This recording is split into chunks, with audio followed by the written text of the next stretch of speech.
साहब, मैं मुख्तसर बात करूंगा। एक तो ये बात कर रहे हैं कि मिनी बजट कोई चीज़ नहीं है।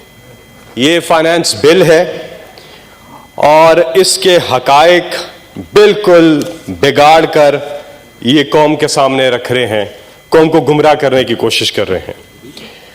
अभी एक बात मैं करूंगा, ये चार्ट मैं आपके सामने रखता हूं कि पीटीआई की हुकूमत से पहले, इमरान खान साहब की हुकूमत से पहले कौन कितनी दफ़ा और कितनी दफ़ा जा करके कितना बारो किया है आईएमएफ से, ये चार्ट उसकी वजात करता है।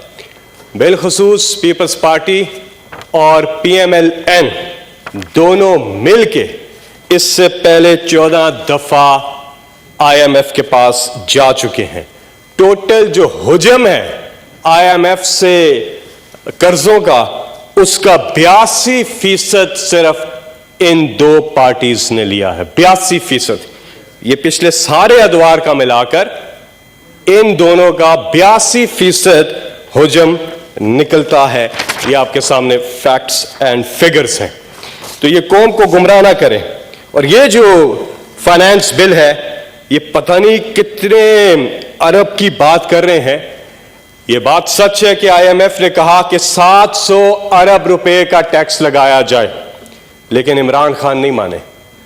उन्होंने कहा 350 अरब। अब जो 342 अरब हैं, उनमें से भी सिर्फ 71 अरब ऐसा है जो रिफंडेबल नहीं है। बाकी तो उसकी मद में आता ही नहीं है। वो या एडजस्टेबल है या विद इन 7 डेज वो रिफंडेबल है।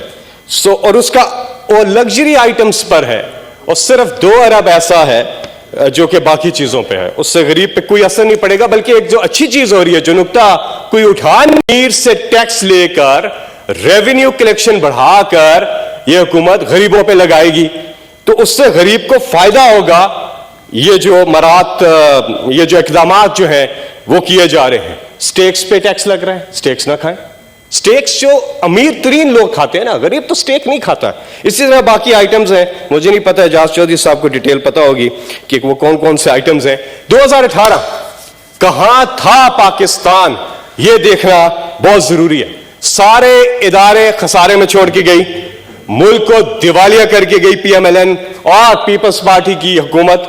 वो जो 10 साल थे जिसे हम चार्टर ऑफ करप्शन कहते हैं, मुल्की कर्जा 6000 अरब से लेकर 30,000 अरब पे लेके गए। 1947 में पाकिस्तान बनता है, 1947 से लेकर 2008 तक का कर्जा सिर्फ 6000 अरब। 2008 से लेकर 2018 तक का कर्जा 24,000 अरब रुपया, तो 30,000 अरब पे ये लेके गए। करंट अकाउंट खसारा, जिसकी बड़ी तकारीर में बात हुई, 20 अरब डॉलर था 2018 में।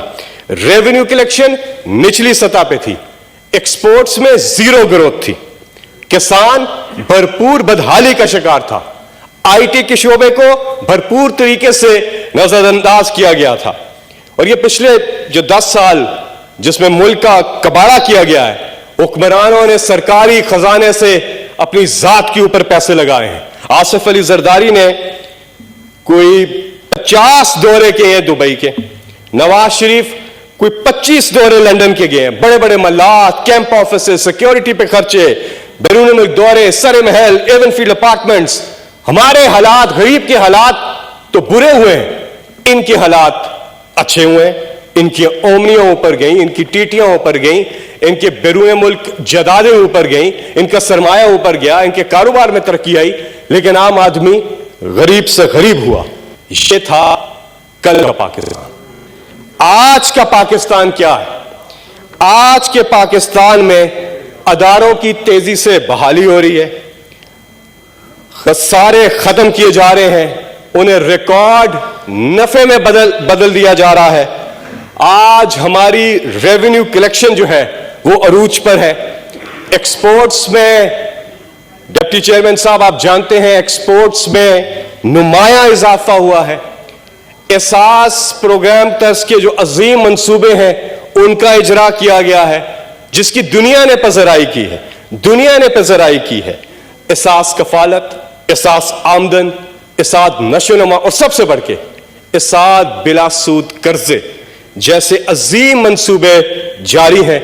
और एक और चीज जो हम हर दफा हाईलाइट करते हैं, और वो जरूरी इसलिए है कि एक गरीब घराने में जब कोई बीमारी हो जाती है, उन्होंने बच्चियों की शादी के लिए पैसे इकट्ठे किए होते हैं, पूरी जिंदगी उनकी वो उनका इलाज में खर्चा हो जाता है और उनकी जिंदगी जो है वो, लेकिन हेल्थ कार्ड के बाद 10 लाख रुपए सालाना फी खानदान खर्चा हुकूमत दे रही है। आप किसी भी टॉप हॉस्पिटल से अपना इलाज कराएं, खर्चा हुकूमत देगी। पूरा खैबर पख्तूनख्वा आज कवर्ड है।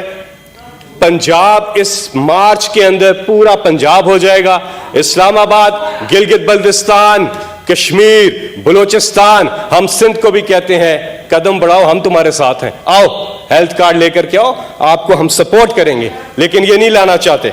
एक चीज, मुझे बात खत्म करने दीजिएगा। अब अमेरिका जैसे डेवलप्ड मुल्क भी ये यूनिवर्सल हेल्थ कवरेज नहीं दे सके जो इमरान खान ने देकर के दिखाई है।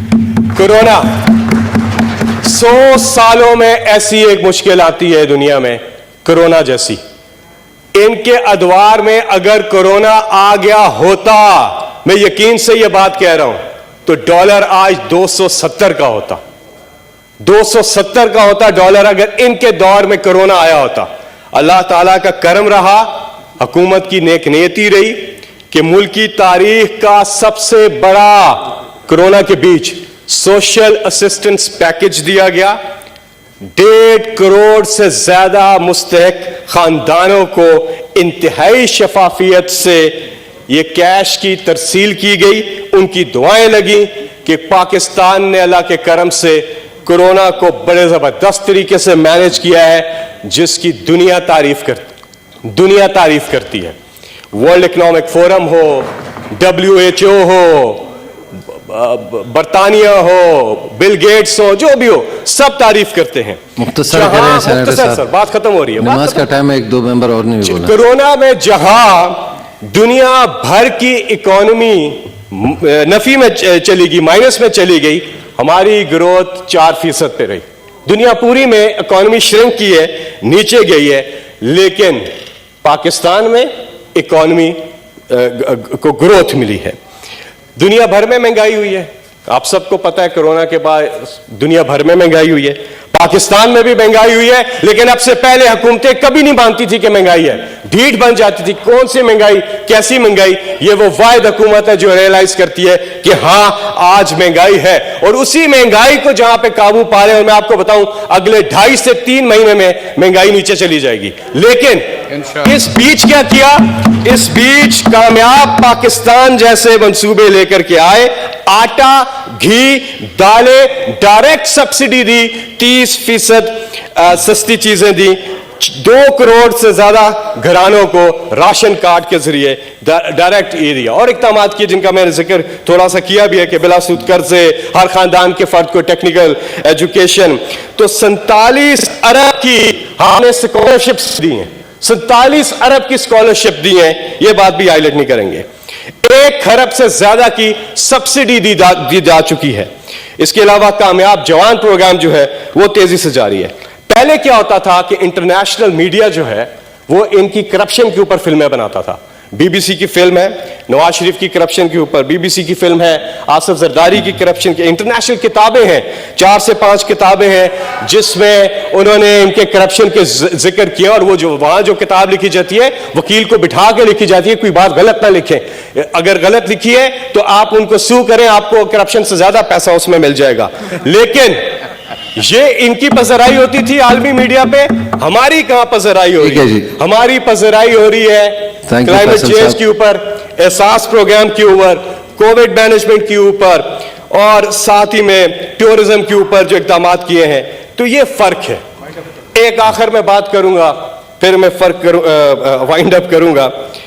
बात यह है कि जी ये तो बात सच है कि आने वाले दिनों में एक्सचेंज रेट भी ठीक हो जाएगा, महंगाई में भी कमी आएगी, लेकिन हमने देखना है कि जो लीडर है वजीर आजम इमरान खान, मैं चैलेंज करता हूं, आपको चैलेंज करता हूं कि बात यह आप कह सकते हैं मेरे लीडर ने ना बैरून मुल्क जदादे बनानी है, ना उन्होंने यहाँ कोई कारोबार करना है, ना अपनी मिलें लगानी है, ना एवनफील्ड अपार्टमेंट्स बनाने हैं, ना सरे महल बनाने हैं।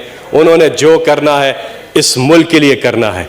क्या ये अपने लीडर्स के बारे में ये कह सकते हैं कि इनके लीडर्स की बैरून मुल्क जदादे नहीं है?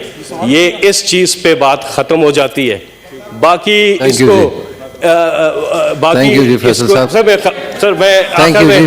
प्लीज, एक नमाज का टाइम होने वाला है, एक और मेंबर ने भी बात करनी है। बस मैं एक शेर से अपनी बात खत्म करूंगा।